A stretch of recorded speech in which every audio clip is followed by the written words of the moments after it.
Welcome to The Systems Thinker, a video series to help you know the whole, focus on the constraint, and reach your goal. Would it be nice if we knew the whole chain of cause and effect that would lead to our efforts delivering what we promised on time for the budgeted amount?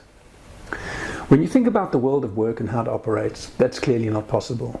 Equipment runs at different rates and sometimes breaks down. Materials are sometimes not where you need them to keep your workflow steady. It's not always the case that the right people with the right skills are available at the right time. Perhaps you don't have all the information you need to make good decisions.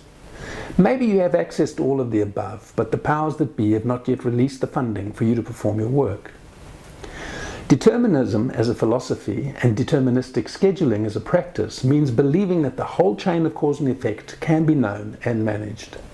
The trouble is that even if you could identify all factors that comprise the chain of cause and effect leading to the successful delivery of a product or service, there will be variation.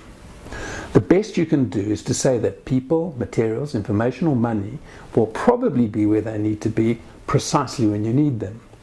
And the truth is that if each of the parts of your cause and effect chain is governed by probability, then the effect of combining those particular uncertainties has a compounding effect. A slight variation in each of the parts pretty soon leads to underwhelming performance of the whole. My course for System Thinker examines the difference between the deterministic and probabilistic models.